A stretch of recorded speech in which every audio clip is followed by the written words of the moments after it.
Baxt məni bu yerə qonaq göndərdi.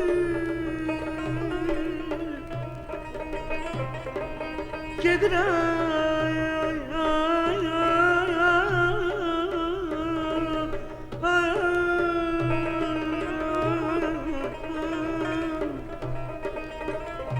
gedirəm, yamandır ayrılıq dərdi.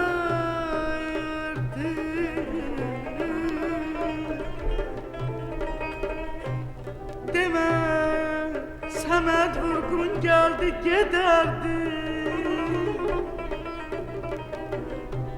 Demə,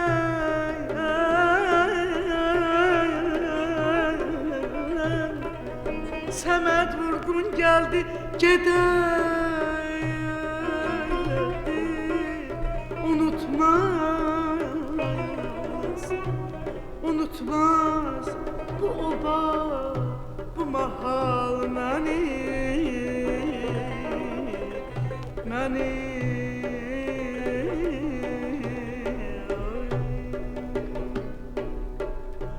Bir qonaq bu dünyada, bir gün ömrüm gedər.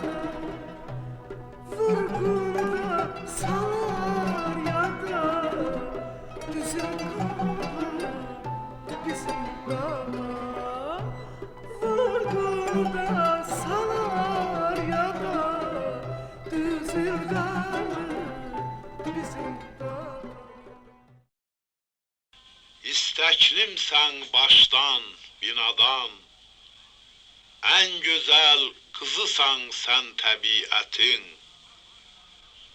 Hoşbaxt yaranmısan, hoşbaxt anadan, gözünün odusan şeirin, sənətin. En güzel kızısan sen tabiatın. Sənin də şair tək qanın qaynardır. Yerdə arzuların gül açır rənk-rənk. Başında daima fikirlər vardır. Daima döyünür sinəndə ürək. Yerdə arzuların gül açır rənk-rənk.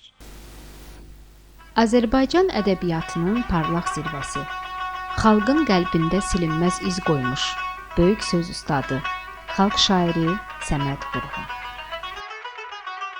Onun sözü, sənəti və şəxsiyyəti zamanın sınağından keçərək nəsillərdən nəsillərə bir mənəvi irs kimi ötürülür. Müasirləri, qələm dostları və sənət yoldaşları üçün Səməd Vurğun yalnız böyük şair deyil, həm də bütöv bir dövrün canlı təcəssümü idi. Mehdi Hüseynin, Rəsul Rızanın və Osman Sarvəldinin xatirələrində o sözün əsl mənasında sənət fədaisi, milli poeziyamızın məğrur qalası kimi boy göstərir. Azərbaycan xalqının öz sevgili oğlu Səməd Vurğunu son mənzilə ötürdüyü ağır günü yaxşı xatırlayır. Elə bil bu hadisə dünən olmuşdur. Halbuki o matəm günündən düz 2 il keçir. Amma yenə də Vurğunun öldüyünə inanmaq çətindir. Səməd Vurğun isə artıq bizim aramızda yoxdur. Dünyanı və insanları sonsuz bir məhəbbətlə sevən, yanar ürəkli, ecazkar müğənninin susluğunu ağla sığışdırmaq doğrudan da çətindir.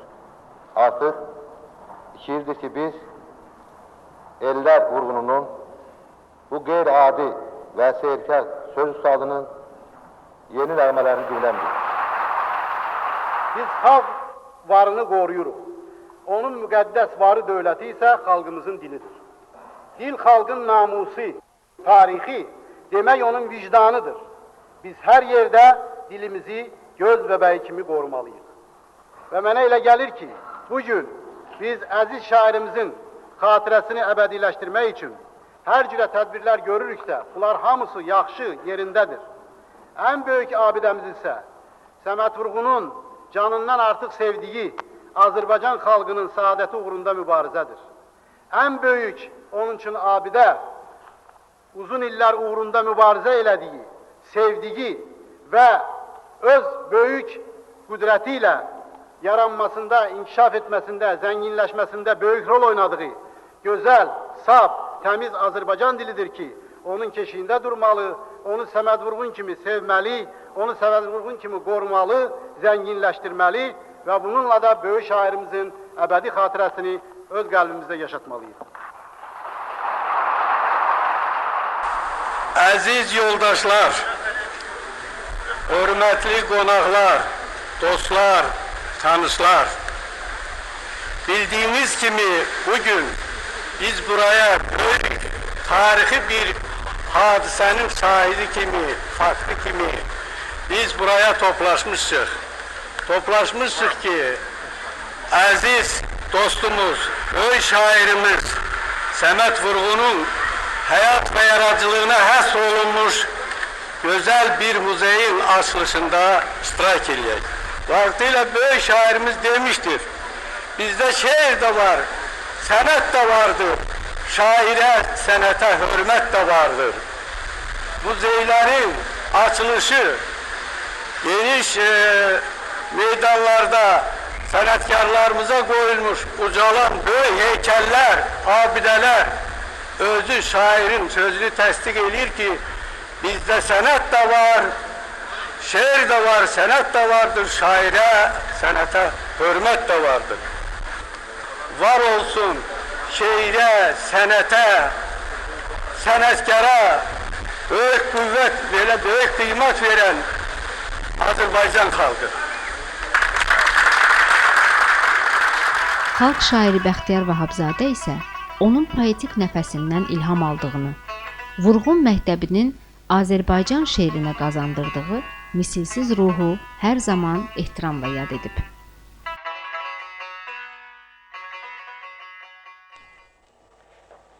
Mən Böyük Vətən müharibəsi illərində ədəbiyyata gəlmişəm. Mənimlə bərabər bu dövrdə ədəbiyyata gələn onlarla gəncin bir şair kimi püxtələşib yetişməsində ustad şairimiz Səməd Vurğunun böyük rol olmuşdur. 1947-ci ildə mən aspiranturaya daxil oldum. Mən Səməd Vurğunun poeziyası mövzusunda dissertasiya yazmağa başladım. Bu mövzu mənə yalnız elmi iş olmadı.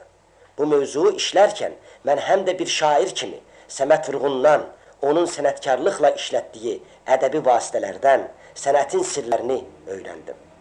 Mən 1950-ci ildə dissertasiyamı tamamlayıb müdafiə etdim, elmi dərəcə aldım. Mən həmin əsərimlə bir nüsxə Səməd Vurğuna təqdim etdim. O, özünün yaradıcılığı haqqında yazılan dissertasiyanı varaqlayıb mənə dedi. Elmi işdir, yazmısan, yaxşı eləmisən. Ancaq məncə sən şeirdə daha çox müvəffəq olursan. Sən bu yolla getməməlisən, elmi atmalısan. Səməd Vurğun bizim şeirlərimizi oxuyurkən, xüsusən onun dilinə, dilin bədilik və obrazlılığına çox diqqət yetirərdi. O bizi həmişə dərin məzmunla bərabər yüksək sənətkarlığa çağırardı.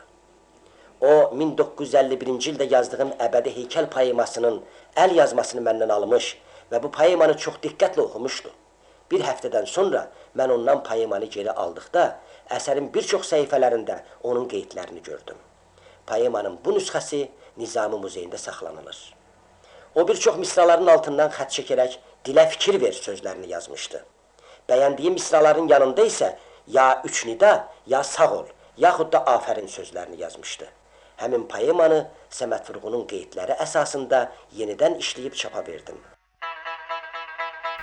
Yazıcı Mikayıl Rızaquluzadə, Əbdülhəsən Ələkbərzadə və Əli Vəliyev öz yazılarında Səməd Vurğunun insanlıq keyfiyyətlərindən, elinə, obasına olan tükənməz sevgisindən bəhs edirdilər.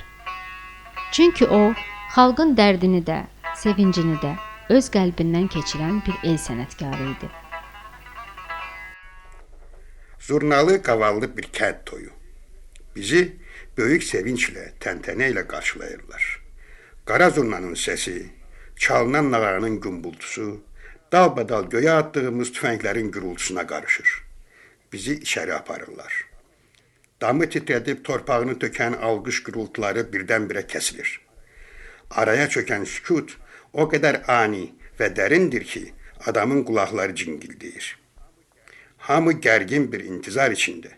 Səməd şeir oxuyur. Vurğunun xəyalı gəzdi aranı, gözündə oynadı dağın boranı, qışın buz qatığı, yayın ayranı, payızın qaymağı yadıma düşdü.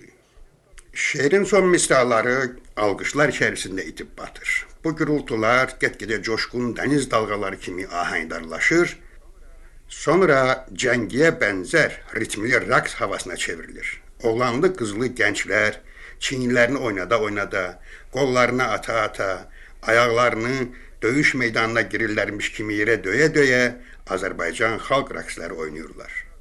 Qara zurnanın, nağaranın müşayiəti ilə yüzlərlə əlin eyni bir zamanda bir-birinə çırpılmasından doğan səslər yayılım ateşi kimi gürüldayır. Bu mərd cəngi ritmini, bu gür coşqun ahəngdarlığı biz Səmədin şeirlərində də eşidirik. Bunlar Qara Yazı ov səyahətindən xırdaca epizodlardır. Amma bunlar heç bir zaman mənim yadımdan çıxmayacaqdır. Bundan sonra benim əsas böyük əsərim 4 ciltli müharibə əsər olub. Müharibə romanının adını Moskvada dəyişib Dostluq qalası qoydular. Bu əsər tərcümə edilirkən müzakirə edib dedilər ki, müharibədən Dostluq qalası adı yaxşıdır. Və mən də məcbur oldum bu demək əsərin adını elə Dostluq qalası qoyam. Bu əsərin başlanğıcı haqqında Səməd Vurğunun mən bir təsirindən danışmaq istəyirəm. Hələ müharibə zamanı mən bir ara Bakıda olanda, demək 43-cü illərin əvvəllərində Səməd Vurğun məndən soruşdu ki, sən nə yazırsan? Mən ona yazdığım hekayələrdən danışdım, o hekayələr çap olmuşdu, Səməd Vurğun onu bilirdi. Lakin o mənə deyəndə ki, pəs roman, sən roman yazmalısın, romansızsan. Mən ona dedim ki, roman üstündə işləyirəm. Adı nədir soruşdu? Dedim ki, adı Leytenant Qılıcov. Dayanmadı adı, dedi gərək görə, o şablon olub, başqa bir ad düşün, məsələn, müharibəyə dair olan ad. Və mən də əsərin adı müharibə qoydum. Çox xeyir ki, Moskvada əsər tərcümə ediləndə Ruscaya təkid elədilər ki, əsərin adını Dostluq qalası qoyaq. Lakin mütərizə arasında mən daima bu əsərin demək ki, müharibə adını göstərirəm və sonra da Dostluq qalası gəlir. Xalqımızın unudulmaz şair oğlu Səməd Vurğunla tanışlıq və dostluğumun 50 illik tarixi vardır. Bu müddət ərzində sevinç və kədərimiz bölüşdürülmüş, sədaqət və mübarizəmizdə sübut etmişik. Bu illər müddətində Səməd Vurğun mənim nəzərimdə Şah dağından uca, ürəyi Muğan və Şirvan düzlərindən geniş, Xəzər dənizindən dərin görünmüşdür. Sadəlik və nadir zəka, kişilik və fitri istedad, intihasız həyat müşahidəsi, təbii və tükənməz bilik ehtiyatı ilə yanaşı, insanlarla ünsiyyət, adamlara qayğı və ehtiram, dar ayaqda kömək, çətin vaxtlarda yardım Səməd Vurğuna xas olan müsbət keyfiyyətləridir. Şair Əhməd Cəmilin xatirələrində isə Vurğun poeziyasının incəliyi və dostluq sədaqəti xüsusi yer tuturdu. Ölümündən 20 il keçməsinə baxmayaraq ürəyimdə, yaddaşımda, gözümün qabağında öz şeirləri, qayğı və düşüncələri, ciddiyyət və zarafatları ilə həmişə canlı qalıb, heç vaxt xatirəyə çevrilməyən və çevrilməyəcək əziz dost, nəcib və gözəl bir insan haqqında xatirə yazmaq, xatirə söyləmək çətindir, çox çətin. Çətindir bir də ona görə ki, Səməd Vurğun təbiəti, istedadı və yaradıcılığı etibarilə həm böyük ideala, qeyri-adi geniş qəlbə malik bir insandır, həm də böyük sənətkardır. Böyük şəxsiyyətlər və sənətkarlar haqqında xatirə söyləmək isə daha çətindir. 1930-cu illərdə Səməd Vurğunun Bakıda Proletar küçəsində 10-12 kvadrat metrlik kiçik bir otağı vardı. Bakıda oxuduğum və rayonda işlədiyim o illərdə mən Səmədin bu mənzilində bir neçə dəfə olmuşam. Əslində otaq heç onun deyildi, əmsi qızının idi. Lakin o rayonda işlədiyindən Səməd müvəqqəti burada yaşayırdı. Otaq kiçik, darısqal, havasız idi. Lakin bu kiçik otaqda yaşadığı dövr Səməd Vurğunun yaradıcılığında ən uğurlu illər oldu. Bu otaqda hər dəfə o mənə yeni bir əsər oxuyardı. Bir dəfə qonşuların oturduğu eyvanında tərəddüdlə qalxdığımı görüb məni açıq pəncərədən səslədi. Hə, gəl, içəri keçdim. Qalxıb əl verdi. Səsindən və bütün hərəkətlərindən gözəl yaradıcılıq əhval-ruhiyyəsində olduğu hiss olunurdu. Xoşbeşdən sonra sana təzə bir şey oxuyacağım dedi və stolun üstündəki dağınıq səhifələri cəmləşdirdi. Səs olmasın deyə pəncərənin bir tayını örtüb oxumağa başladı. Boranlı, şaxtalı bir qış axşamı 7 yoldaş olub yola düzəldik. Qarlarla örtülü bir düzə gəldik. Boranlı, şaxtalı bir qış axşamı. Bu Səmədin Komsomol poemasının birinci fəsli idi. Mənim əsərə böyük diqqət və heyranlıqla qulaq asdığımı Səməd hiss etməmiş olmazdı. Oxuyub qutarandan sonra Səməd gözlərini üzümə zillədi. Bu poemanın əvvəlidir, ancaq bu geniş planda götürülmüş bir əsərdir. Sonra Səməd poemadan başqa parçalar da oxudu. Əsər hələ natamamdır. Lakin Səməd artıq poemanın bütün qəhrəmanlarını aydın görür, təsəvvür edir. Bir sözlə öz qəhrəmanları ilə nəfəs alır. Bu kiçik otaqda bütün günü yalnız onları düşünüb, yalnız onlarla yaşayırdı. Səməd Vurğunun şeirləri təkcə kağız üzərində qalmadı. Musiqiyə, teatra, kinoya süzüldü. Bəstəkar Səid Rüstəmov onun nəğməyə dönən misralarına ruh verdi. Səhnə və kino xadimləri Adil İskəndərov, Barat Şəkinskaya, Leyla Bədirbəyli və Həsən Turabov şairin obrazlar aləmini, dramaturji qüdrətini teatr səhnələrində və ekranlarda yaşatdılar.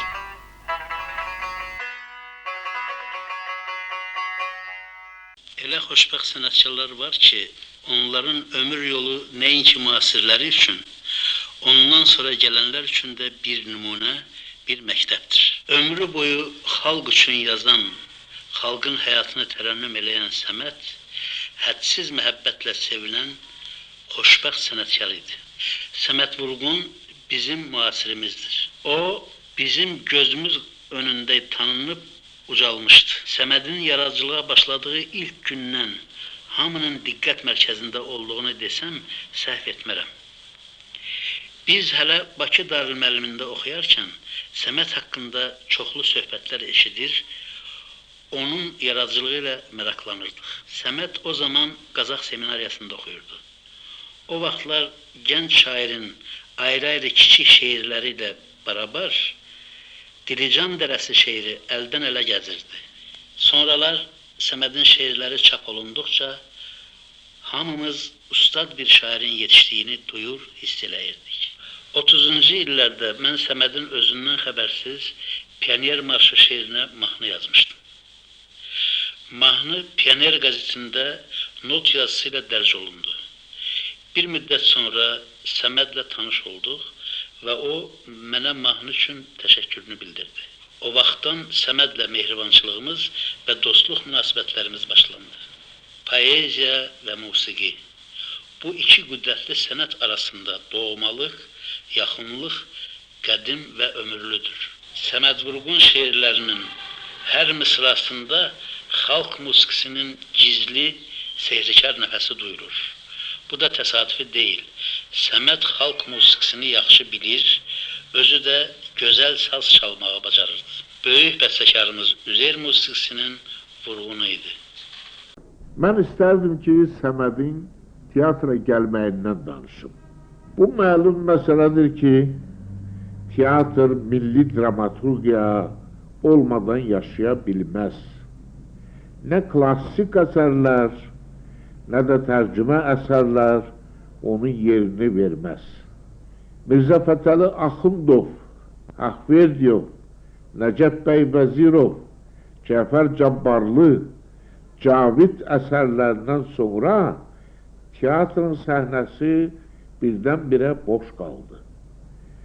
Cəfər Cabbarlıdan sonra səhnədə 3 ilə yaxın orijinal əsər qoyulmadı.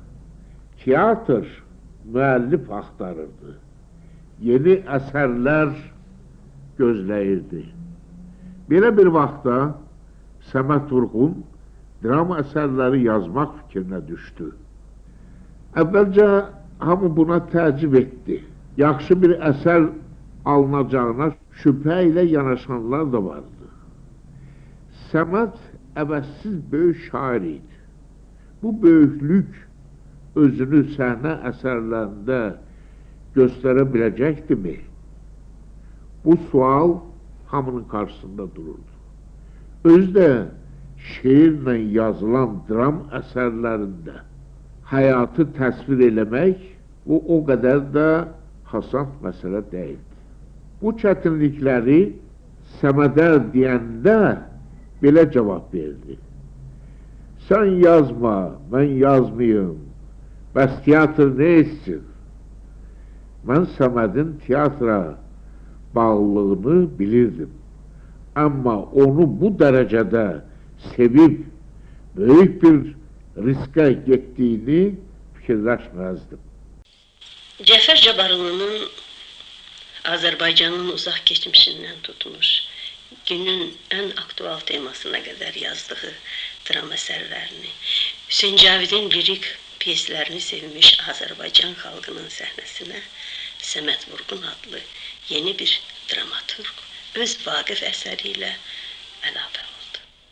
Bu əsər səhnəmizin, teatrımızın inkişafında yeni bir qələbə idi.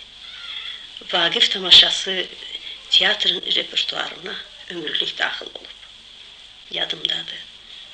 Vaqifin meşqləri bayram mərasiminə oxşayırdı. Bu əsər bütün aktyorların, ələlxüsus Ələsgər Ələkbərovun, Sidqi Ruhulla, Əli Qurbanov və Fatma Qədirinin yaradıcılığında böyük bir addımıdır. Mənsə Vaqif tamaşasında Gürcü qızı Tamaranın ilk ifaçısı oldum. O vaxt gənc idim. Cəmi 2-3 il idi ki, teatra gəlmişdim. Mənə günləri oynamağı təklif elədilər. Məndən qabaq bu rolun ifaçısı səhnəmizin gözəl, sevimli aktrisası Sona xanım idi. Mən onun oyununu dəfələrlə görmüşdüm. Ümumiyyətlə, Vaqifin mənə təsiri o qədər böyük idi ki, mən bu tamaşanı təkrar görmüşdüm. Nədənsə özümü bu gözəl, nəhəng aktyor ansamblında heç cür təsəvvür edə bilmirdim. Nəhayət Gülnarı oynadım. Bəyəndilər. Amma Səmədin gözünə görünməkdən çəkinirdim. Görəsən o necə, bəyənibmi? Bir dəfə növbəti tamaşadan sonra foyedə rastlaşdıq. O gülümsəyib mənə yaxınlaşdı. Səmimi sözlər dedi. Bu sözlərin mənim üçün misli yox idi. Şair Gülnarı bəyənmişdi. Teatra qəbul olunduğum günlər kino lenti kimi nəzərimdən keçir. SSR xalq artisti Adil İskəndarov Vaqif tamaşasının rejissoru. Mənə etibar eləyib, həmin tamaşada Arşaq surətini tapşırdı. Mənə böyük etimad göstərilmişdi. Belə bir pyesdə, belə bir tamaşada iştirak etmək aktyor üçün xoşbəxtlikdir. Rolun böyük kiçiliyindən asılı olmayaraq, sonralar həmin tamaşada Əli bəy və İlyas rollarında da çıxış etdim. Hər dəfə böyük fərə və məsuliyyət hissi ilə. Hələlik isə Səməd Vurğunun dramaturgiyasında ən böyük yaradıcılıq işim şairin İnsan pyesindəki Şahbaz surətidir.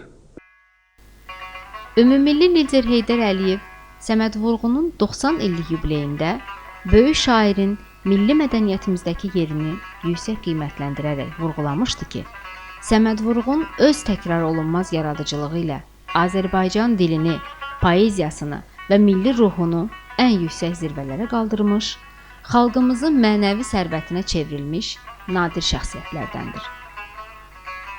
Onun qoyub getdiyi zəngin irs müstəqil Azərbaycanın mədəniyyət salnaməsində əbədi yaşayacaqdır. Səməd Vurğun həddindən çox şeirlər yazıb, poemalar yazıb və bütün bu poemaların, şeirlərinin və piyesalarındakı olan şeirlərinin hamısı məhz Səməd Vurğuna məxsus olan şeirlərdir. Və bunların hamısı birlikdə Səməd Vurğunun ən böyük xidmətini göstərir. Bizim ana dilimizi, Azərbaycan dilini o təkmilləşdiribdir, inkişaf etdiribdir. Bizim bugünkü dilimiz o 70 il, 80 il, 90 il bundan önce olan dil değil. Bizim bugünkü dilimiz Türk diller grubuna mensup olan Azerbaycan dili. Türk diller kökünden gelen Azerbaycan dili. Səməd Vurğun kimi şəxsiyyətlərin yaradıcılığı nəticəsində onların şeirlərinin, onların əsərlərinin nəticəsində bizim bu dilimiz bu qədər gözəlləşib, bu qədər zənginləşib, bu qədər səlisləşib, bu qədər də şirinləşibdir. Biz bu dilimizlə fəxr edirik və fəxr edə bilərik. İllər keçir, nəsillər dəyişir. Lakin müasirlərinin qəlbində və xatirələrində yaşayan Səməd Vurğun obrazı heç vaxt köhnəlmir. O öz misraları ilə, haqqında deyilən böyük sözlərlə hər zaman bizimlədir. Xalqın vurğunu, poeziyanın əbədi yaşar şairi.